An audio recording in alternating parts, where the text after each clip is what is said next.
Génesis capítulo 10. Denme 2 segundos. Ahí está. Génesis capítulo 10. Y vamos a comenzar leyendo los versículos a partir del versículo 8 hasta el versículo 12. ¿Va? Si se pueden acérquense ahí. Nada más mientras van buscándolo, voy a comentarles otra vez la introducción. Ahorita estamos en Génesis capítulo 10, que es lo que se conoce como la tabla de naciones. Entonces, si quieren colocar ustedes un título para el día de hoy, pueden colocarle ese. Si han estado desde las últimas 2 semanas, pueden colocarle la tabla de naciones parte 3, ¿sí? Porque básicamente lo hemos estado dividiendo. Entonces, hace 2 semanas estuvimos hablando acerca de los descendientes de Jafet, ¿sí? Que es el hijo más joven de, no, perdón, el hijo de en medio de Noé, ¿sí? Estuvimos viendo sus descendientes y dónde están ubicados sus descendientes en las naciones, porque recordemos, a partir de Noé se pobla toda la tierra. Entonces, de toda la tierra, estamos viendo básicamente que los descendientes se van moviendo hacia ciertos lados, van poblando ciertos lugares, ¿sí? Los descendientes de Jafet, pues, están habitando más que nada en la zona norte de Israel. Me refiero al norte de Israel más bien, en la zona de Europa, en la zona de Asia, ¿sí? Entonces, aquí imagínense que está Israel y en la parte norte, y toda esta zona de acá, tenemos nosotros, no estoy seguro si aparezco al revés con ustedes, pero voy a ponerlo como yo lo veo, ¿va? Aparece aquí Europa y aquí están poblando los descendientes de Jafet y aparece aquí Asia, ¿sí?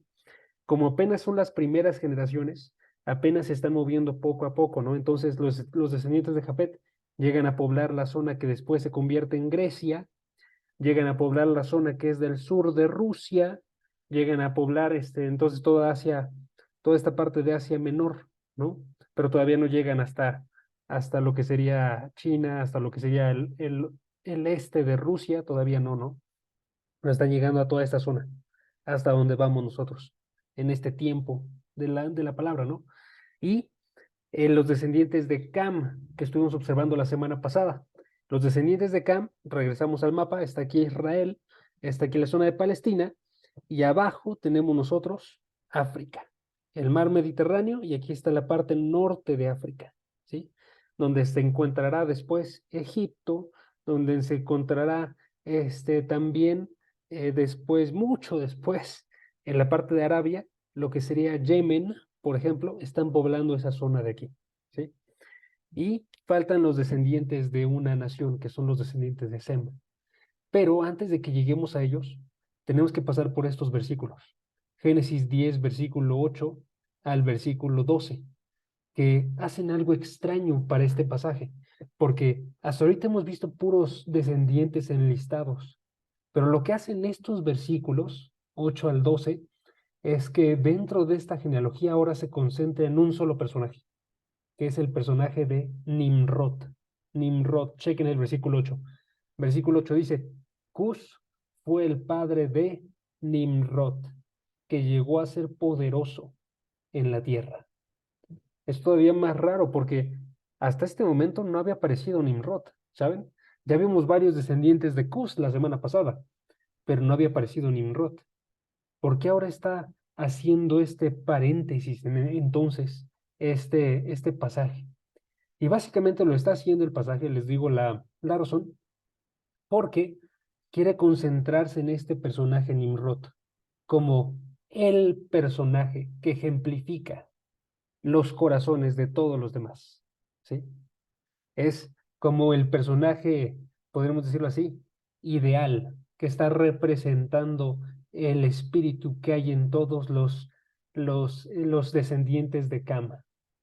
Y aún más, yo creo, el espíritu que está en todos los descendientes de cualquiera de estas líneas, cualquiera de las líneas de Sem, Cam, Jafet, cualquiera, pero que no está viviendo para Dios.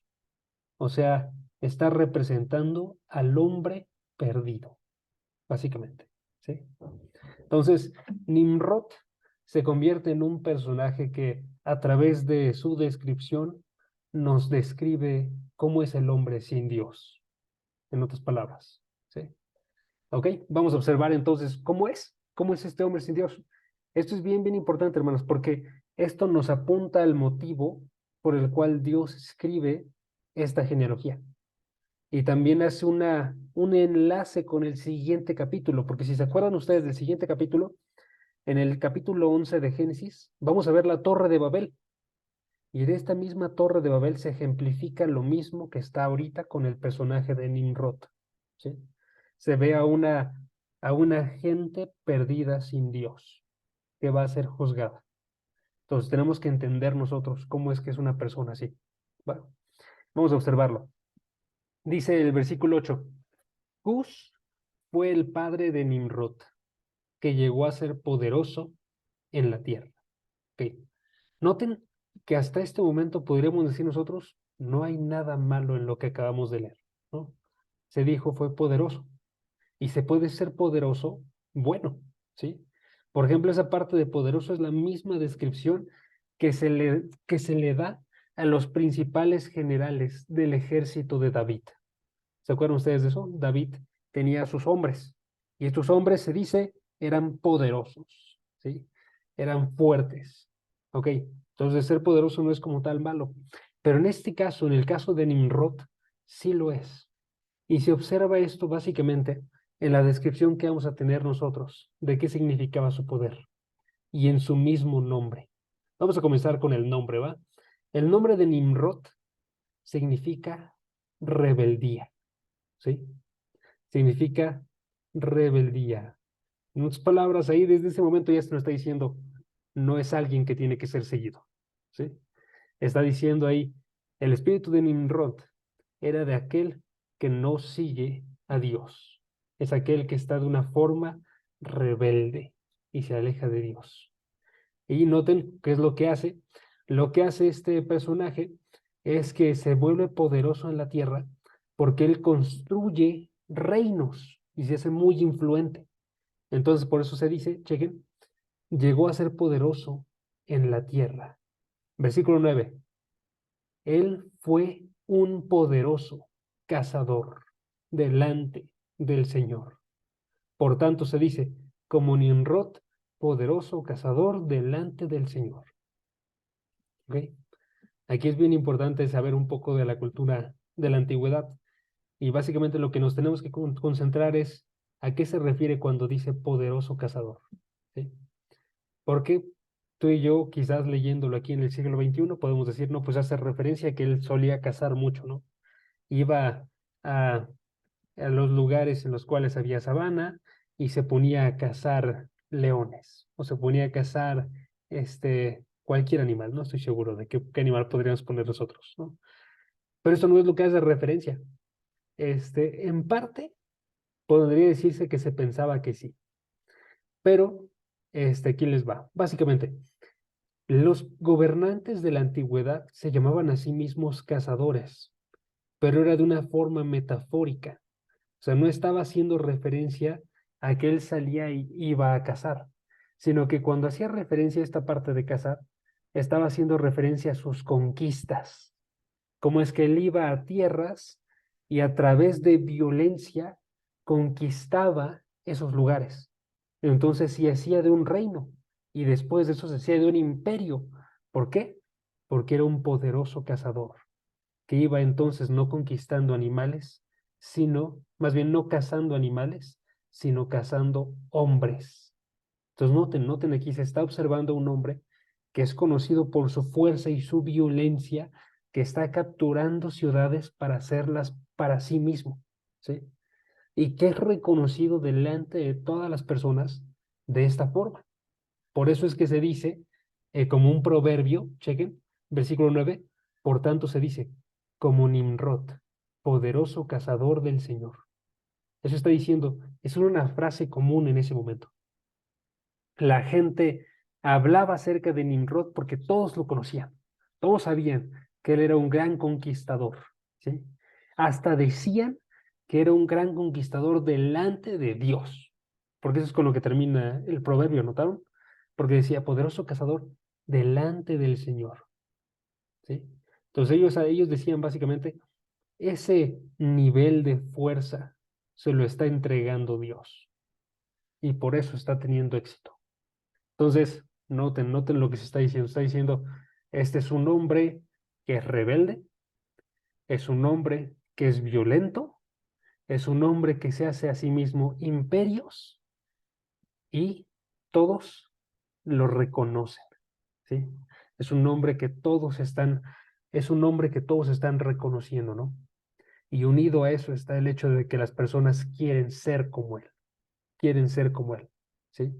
Y notaron que esta frase del versículo 9 nos dice eso, que las personas quieren ser como él, porque ellos decían, básicamente para hacerlo más sencillo de entender, esta persona es como Nimrod, poderoso cazador delante del Señor. Yo quiero ser como Nimrod, poderoso cazador delante del Señor, ¿sí? Cuando decían esta frase, estaban apuntando básicamente a que lo que hacía Nimrod tenía que ser algo que tenía que ser emulado, que ellos también tenían que hacer, ¿sí?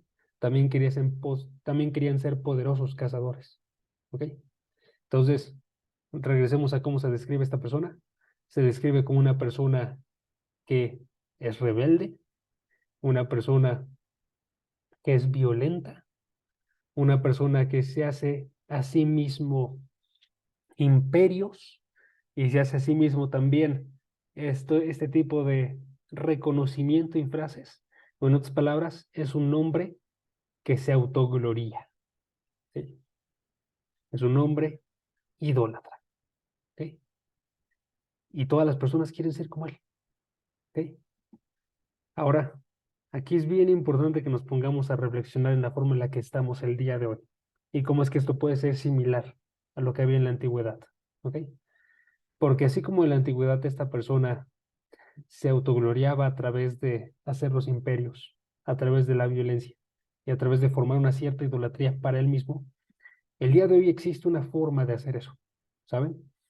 El día de hoy todavía la gente quiere autogloriarse, todavía la gente quiere hacer conquistas, ¿sí? Todavía la gente quiere ser idolatrada. La diferencia es que ha cambiado la forma en la que se realiza, ¿no? Ahora ya no se realiza a través de una violencia física, en la cual tú vas y conquistas con un ejército.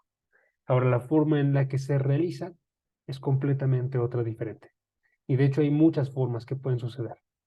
Ahorita podemos ponernos a reflexionar en unas. Por ejemplo, nosotros queremos la autogloria, queremos ser alzados delante de los demás, al ser los primeros en el grupo en el que nos encontramos, o al ser los primeros en nuestro trabajo, al ser los que más tienen recursos económicos, al ser los más conocidos, ¿sí? Y puede seguirse expresando más y más, ¿sí? La cultura en la que vivimos el día de hoy es una cultura que es individualista por esto. Cuando hago referencia a que es individualista es cada uno está por sí mismo, ¿sí? Y el que tiene que destacar tiene que ser cada uno entonces. No estamos en grupos. Si estamos en grupos, podemos ir todos unidos hacia un mismo objetivo, pero aquí no es el punto.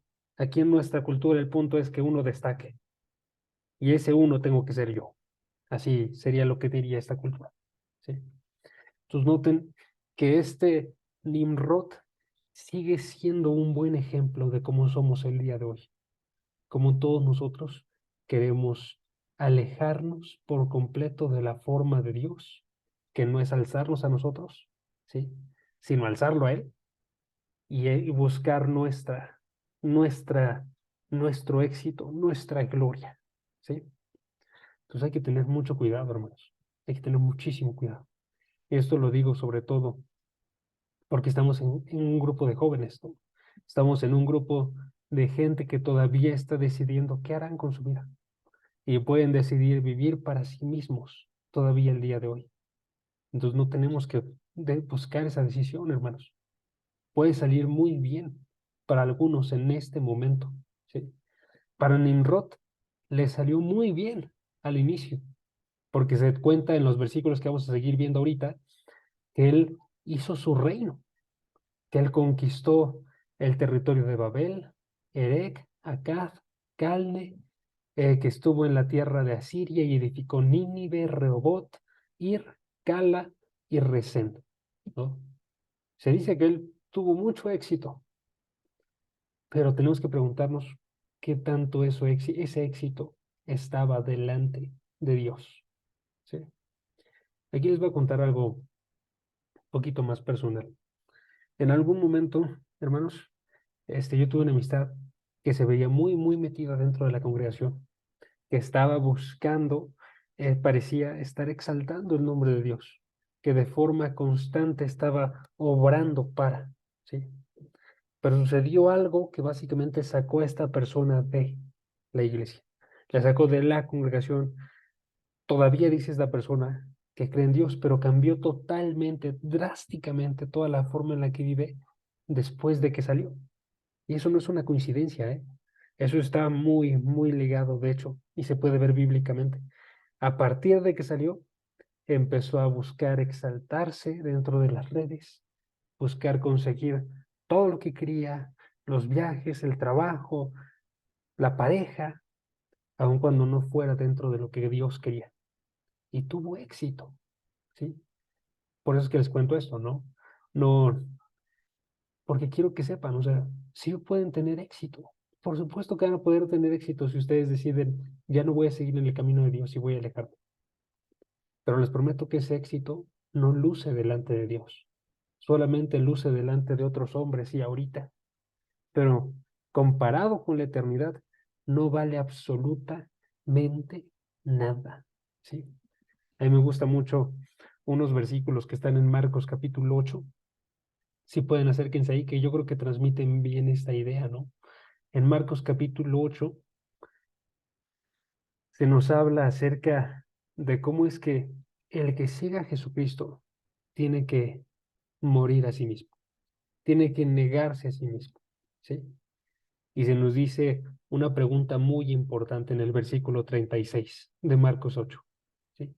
Que es la que quiero que tengamos el día de hoy, ¿no? No ser autogloriados, sino más bien preguntarnos, como dice Marcos 8, versículo 36. Dice, chequen el versículo 36. ¿Qué aprovechará al hombre si ganare todo el mundo y perdiere su alma? Noten qué grande es esta pregunta, ¿sí? Porque esta pregunta está diciendo, ¿qué aprovechará? O sea, ¿qué, qué bueno sería para una persona si ganara todo lo que ve, todo lo que pueden tocar sus manos, todo lo que pueden observar sus ojos, si todo eso lo pudiera conseguir? ¿Qué tan bueno sería si consigue todo eso, pero pierde su alma? La respuesta es muy obvia. No sería nada bueno, ¿sí? No haría ninguna diferencia. Porque si pierdes tu alma, te vas a una condenación eterna después de tu muerte, ¿sí? Más bien, vale mucho mejor aprovechar el tiempo el día de hoy en estar procurando el alma, aun si no se consigue todo lo que uno quiere. Si nosotros buscamos a Dios primero, vamos a tener lo necesario, no vamos a tener todos esos lujos que queremos y todas esas cosas, quizás, sí, pero vamos a tener lo más importante porque vamos a tener a Dios. Y eso es lo importante. Esta persona, Nimrod, estaba modelando todo lo contrario y nosotros no tenemos que seguir así, ¿sí? Entonces, si alguien quisiera colocar un primer punto para el día de hoy, pueden colocarla así. El hombre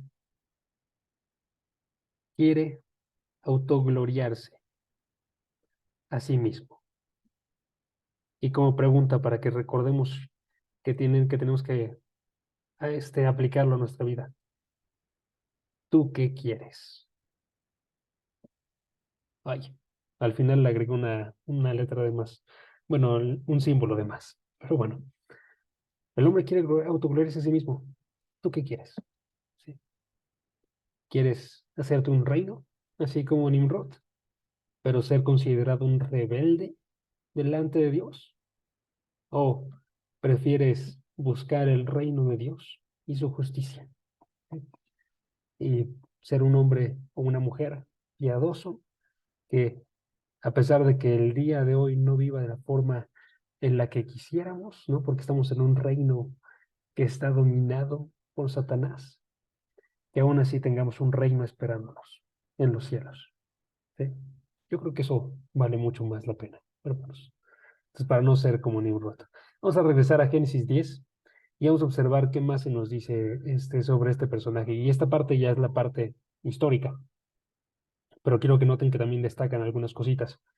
Porque recuerdan, todas las naciones que vemos que se están formando en el capítulo 10 impactan en el resto de la escritura. Y las naciones que vamos a ver que surgen de Nimrod impactan aún más. ¿Sí?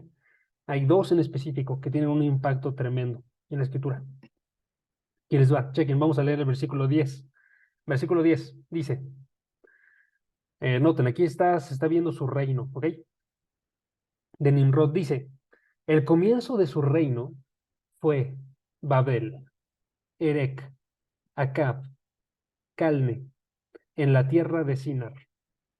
Ok, pequeña pausita. Noten que comenzó con las palabras el comienzo de su reino. Eso implica que va a haber un después de su reino. ¿Ok? A lo que está implicando ahí básicamente es esta idea. Nimrod no tenía este, llenadera. Esa es la frase popular, ¿no? No tenía llenadera. O sea, comienza con algo, ya está teniendo algo que es un reino, pero no quiere quedarse ahí, ¿no? Tiene que seguir expandiéndose y creciendo.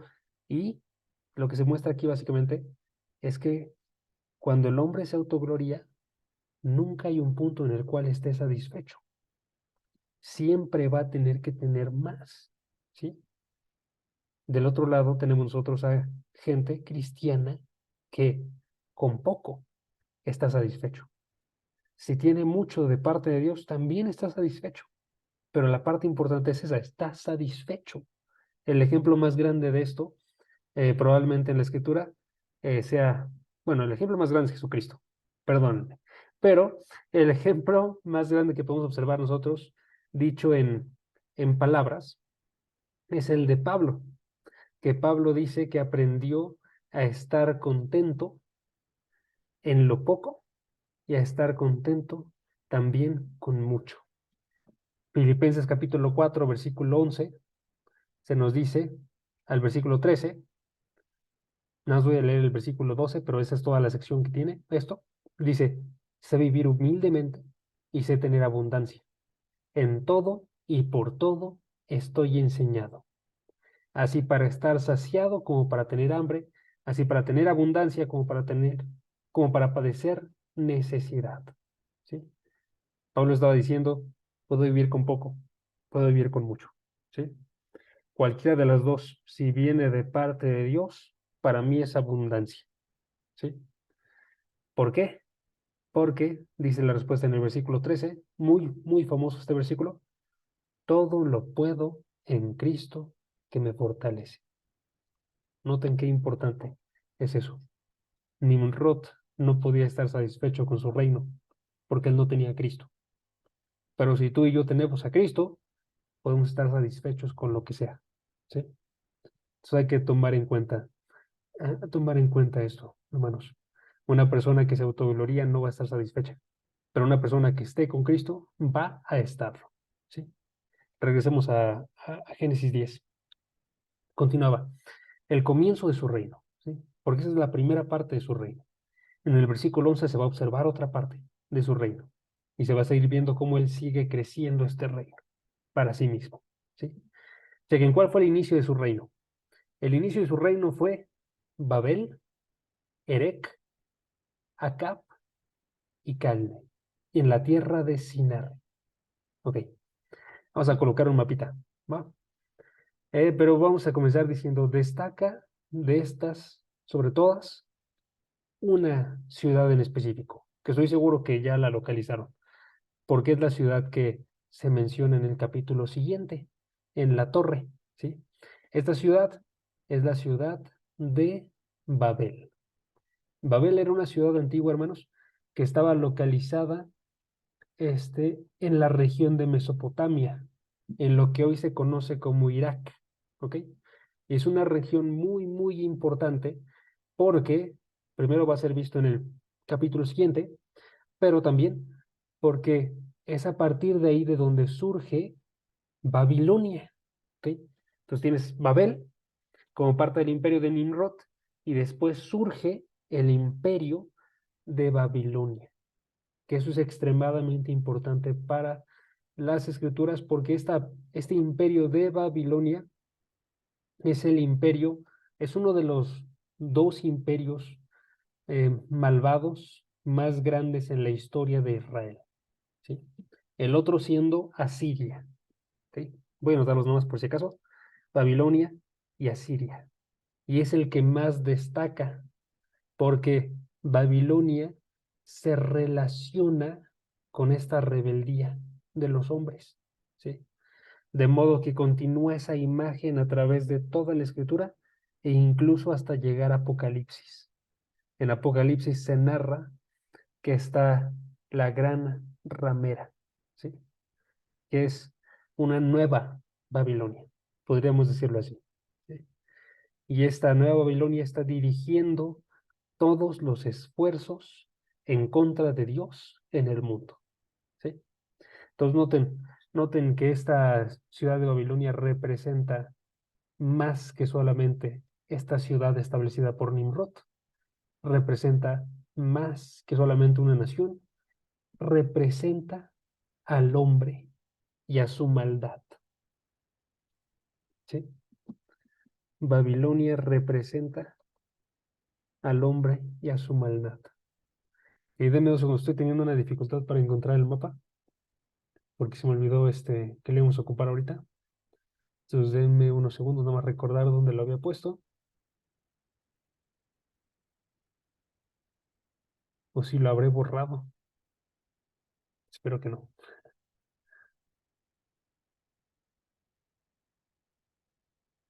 Ah, ya me acordé. Sí, ok, aquí está. Perfecto, voy a compartirles pantalla. Ahora sí.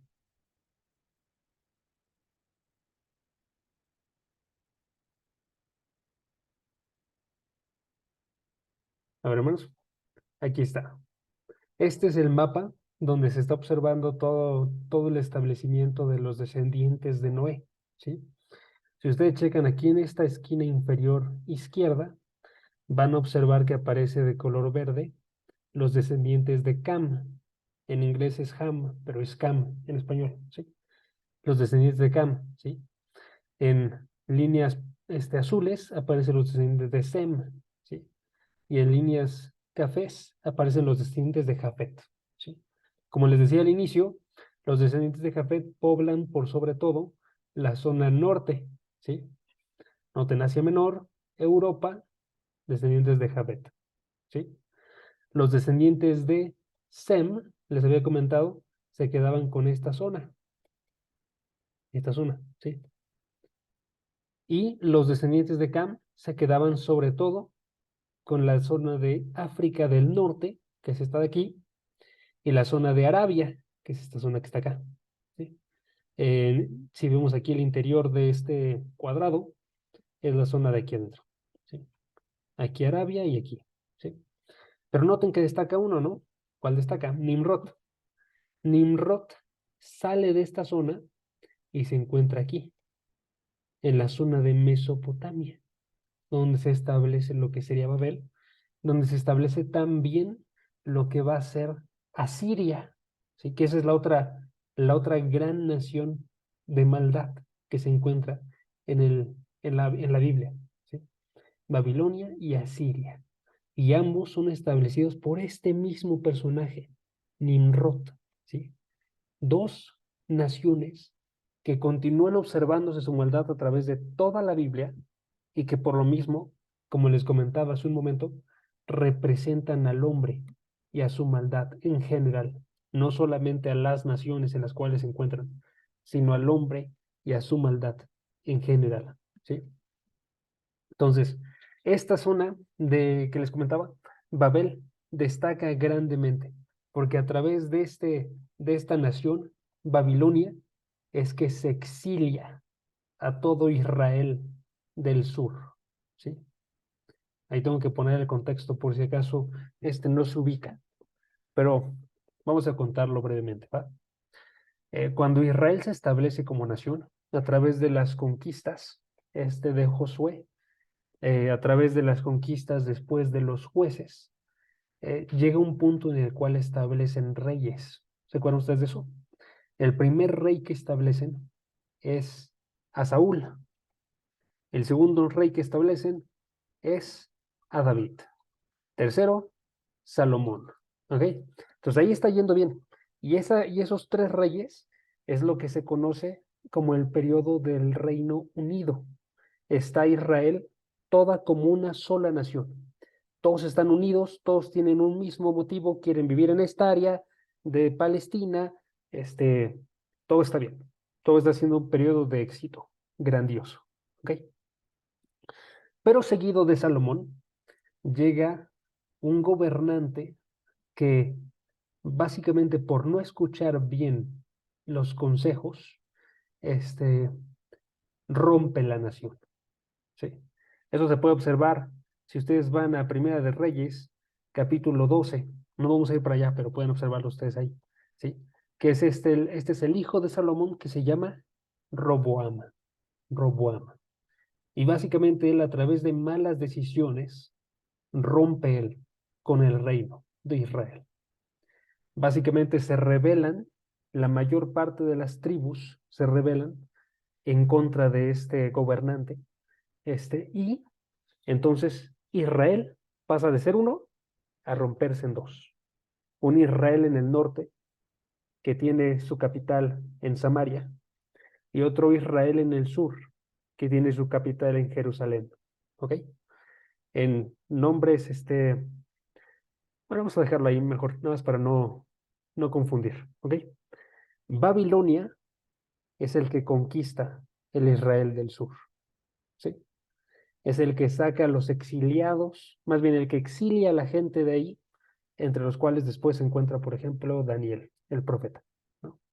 Entonces, los saca a todos de la tierra, destruyen el lugar, destruyen el templo. ¿Quién? La nación de Babilonia. ¿Ok? Ahora no se queda ahí porque nos falta la destrucción del norte, ¿no? Que de hecho esa sucede antes. Bueno, pues el personaje que destruye la nación de Israel en el norte también aparece en Génesis capítulo 10, en el versículo 11. Chequen. Génesis capítulo 10, versículo 11. Dice el versículo 11 que Nimrod sigue estableciendo su reino. Dice el versículo 11. De aquella tierra, de la tierra de Sinar, salió hacia Asiria y edificó Nínive, Rehoboth Ir, Cala y Resén, entre Nínive y Cala. Aquella es la gran ciudad. Ok. Aquí la ciudad que más destaca de todas es la ciudad de Nínive, que ojo, también destaca por su maldad. La ciudad de Nínive es la que se convierte en la capital del imperio de Asiria, ¿sí? Que es la otra nación que también fue representando la maldad en todo el Antiguo Testamento, ¿sí? Asiria es el que conquista el reino del norte, ¿sí? De hecho, la destrucción que realizó Asiria con el reino del norte fue la más grande, porque de ahí hasta se confundió las tribus que había. De aquí quedó la tribu de Judá, la tribu de Benjamín, todavía conservaban cierta identificación de quiénes eran, se podría decir, pero de aquí se rompió por completo. La nación de Asiria exterminó a Israel del norte, ¿sí? Y aquí viene la parte importante para nosotros, ¿ok? La parte importante para nosotros es que si notan ustedes, estas dos naciones que se ven aquí representadas por estas dos ciudades, nos están enseñando que es muy radical el odio que hay por Dios y por su gente, ¿sí? La forma en la que lo vamos a colocar, si colocamos nosotros un segundo punto, es, hay un odio sin igual por la ciudad de Dios y por su gente, ¿sí? Eso lo podemos ver aquí. Porque a partir de esto, ya Dios nos está colocando lo que va a estarse tratando el Antiguo Testamento. Vamos a estar observando la creciente maldad de los hombres, que van de forma constante yendo en contra de Dios y su ciudad. ¿Sí?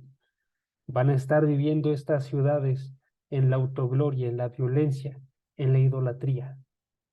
Y van a, en el Antiguo Testamento, tener un cierto éxito, porque logran, tanto Nínive como Asiria y Babilonia, logran destruir a Israel y envían a la gente de Dios a un exilio. ¿Sí? Esto es bastante importante, hermanos. Un pequeño paréntesis y vamos a mover eso el día de hoy. El día de hoy esto sigue siendo una realidad. El día de hoy es una realidad aún más de lo que parece, de hecho. Porque se observa un gran odio por la nación de Dios, que es Israel, sobre todo en el tiempo en el que nos encontramos el día de hoy.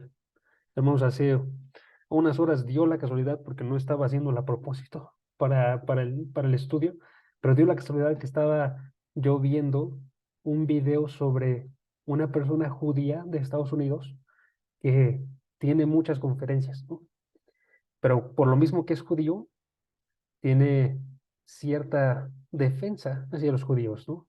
Y hacia la situación en la que se encuentra ahorita, el territorio de Palestina, que ahorita se encuentra peleado, y que ahorita se encuentra un grupo terrorista llamado Hamas, que está buscando exterminar a la nación de Israel, ¿no?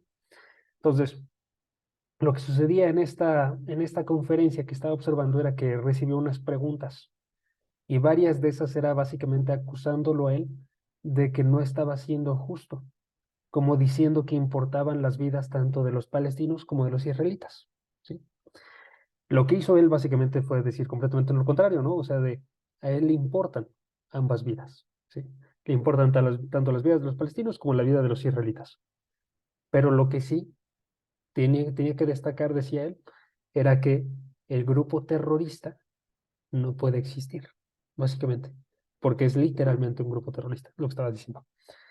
Pero el caso de eso era básicamente que todos los que le estaban hablando terminaban colocándose no con este punto que se supone que es el que estaban defendiendo, de ambas vidas importan, sino diciendo simplemente a los que tienen que defender es a los palestinos y no a los israelitas.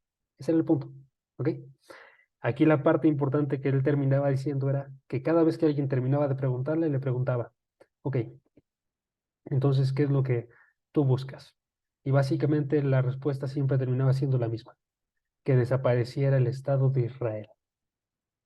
Y tú y yo tenemos que preguntarnos, ¿por qué? ¿Por qué están siendo tan radicales? O sea, ¿por qué no defienden simplemente como decían ellos al inicio, ¿no? Defender las dos vidas y que cada uno tenga su Estado soberano, que sería una forma de solucionarlo, ¿no?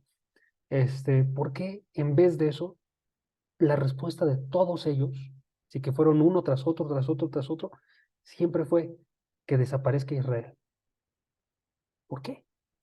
Y aquí tenemos una respuesta. Si soy bien honesto, a mí me sorprende grandemente eso, ¿no? Porque se observa un odio sin igual por la ciudad de Dios y por su gente. Es algo muy particular, pero que bíblicamente tiene mucho sentido, ¿saben? Se observa ese gran odio hacia Israel, ¿sí? Ni siquiera se busca igualdad, se busca un exterminio de Israel, ¿sí? Y la razón por la cual se hace eso, porque representa finalmente a Dios, ¿no? Entonces hay que tener mucho cuidado. Y la otra forma en la que se presenta el día de hoy es básicamente que siga habiendo un odio, pero por la gente de Dios. La gente de Dios, que en este caso somos tú y yo, ¿sí? Ese odio no se caracteriza en el día de hoy necesariamente, por ejemplo, en nuestra nación, por ataques físicos, ¿sí?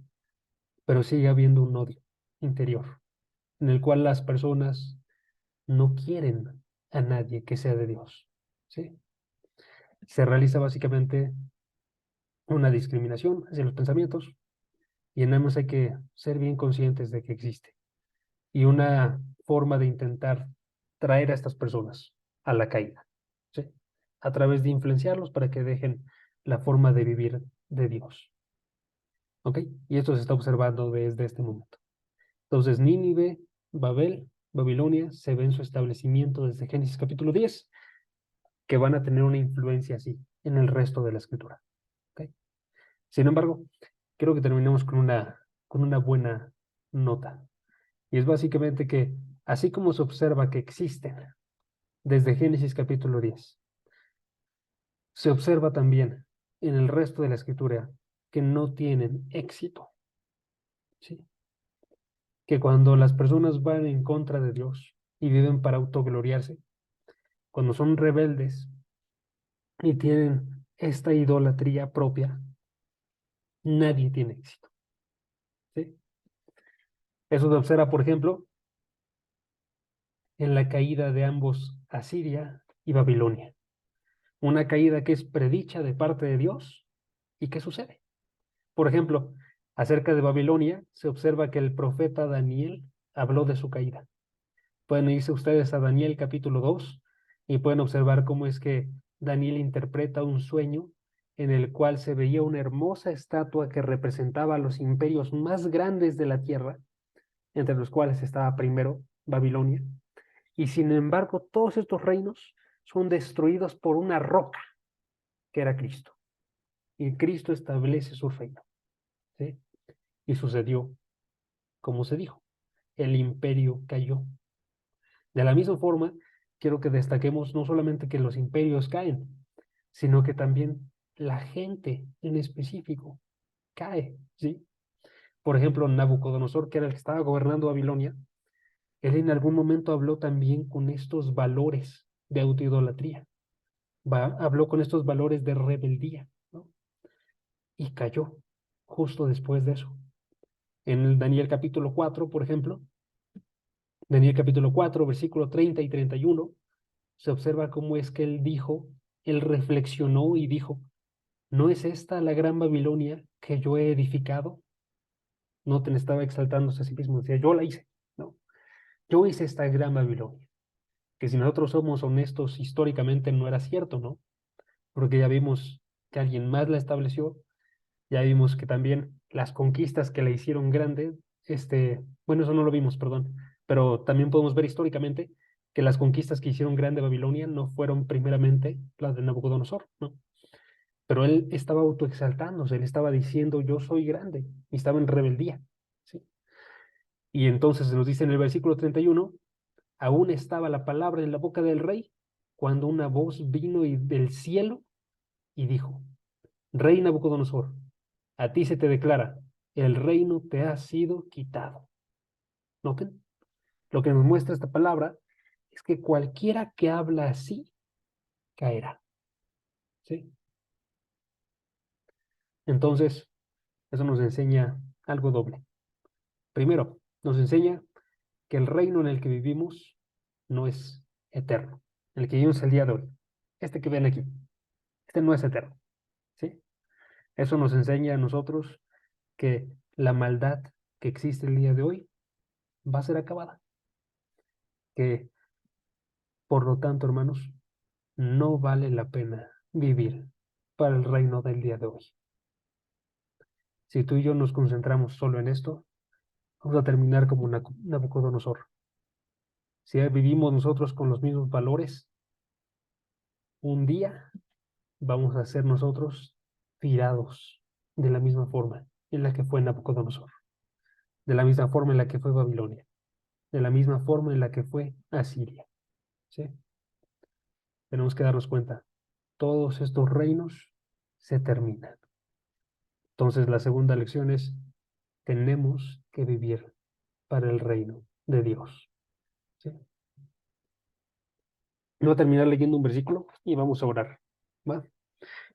Este versículo se encuentra en Apocalipsis 18, versículo 2. Si alguien quiere buscarlo y leerlo conmigo, pueden acercarse ahí. Apocalipsis 18, versículo 2. ¿Va?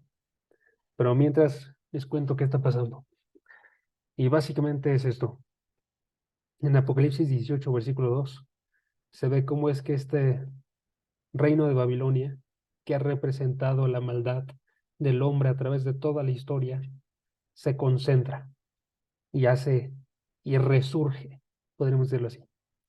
Pero en Apocalipsis 18 se observa que después de eso, con la llegada de Cristo, este reino cae, ¿sí? Cristo tira este tipo de reinos. Lo que les comentaba, ¿no? Este reino terrenal no va a durar, no es eterno, ¿sí? Esas personas querían hacerse una utopía para su gloria, pero eso no existe. Solo existe la utopía que Dios hace, la verdadera, que está en el reino del Señor Jesucristo. Y entonces aquí, en Apocalipsis 18, versículo 2, se ve un grito de victoria. Chequen, dice, versículo 2, y gritó con potente voz, cayó, cayó la gran Babilonia. Se ha convertido en habitación de demonios, en guardia de todo espíritu inmundo y en guardia de toda ave inmunda y aborrecible. Si ustedes le siguen leyendo, van a observar la caída, ¿sí? Pero aquí la parte importante es esa. Cuando se observan estos reinos, se dice, finalmente cayó. Hermano, nosotros no queremos vivir para un reino que se diga esto. Yo, ¿sí? Queremos vivir para un reino que es eterno, que nada lo va a tirar. El reino de Dios. Bueno, vamos a terminar orando por esto. ¿Me acompañan?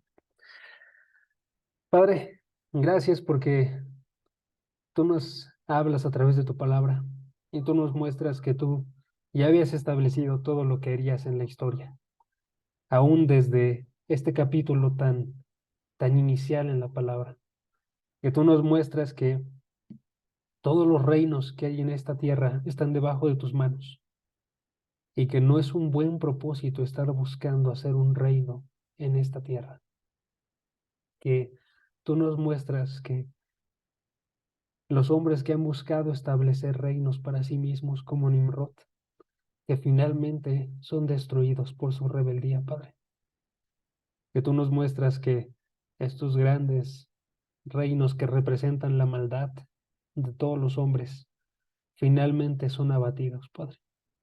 Ayúdanos a que eso nos enseñe el día de hoy cómo vivir, que no seamos gente que está buscando establecer su reinado aquí en la tierra, tan grande o pequeño como sea, que no estemos buscando nuestra gloria aquí, Padre, sino que vivamos para ti el día de hoy, que procuremos nosotros más bien estar estableciendo tu reino, estar procurando también salvar a gente, porque hay mucha gente que está viviendo con esta mentalidad de establecer su reinado aquí, Padre, que más bien esas personas que conocemos nosotros en nuestras mismas familias o en nuestros mismos trabajos o escuelas, Padre, que les hablemos de tu palabra para que vivan para ti, Padre.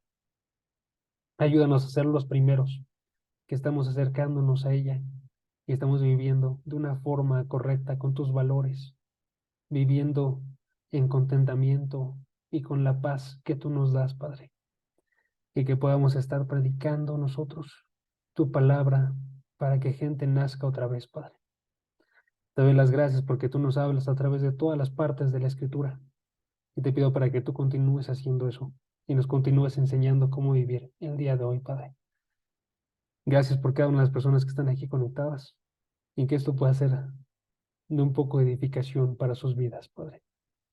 Que puedan observar que es más importante vivir para ti que todo lo demás, Padre. Gracias por todo y te pido primeramente por mí para que yo aprenda estas lecciones y para que no me rinda a las formas de este mundo y que procure amar a las personas que se encuentran aquí, de tal forma que anuncie tu verdad sin miedo delante de cualquier persona, Padre. Gracias por todo. En el nombre de Jesús. Amén.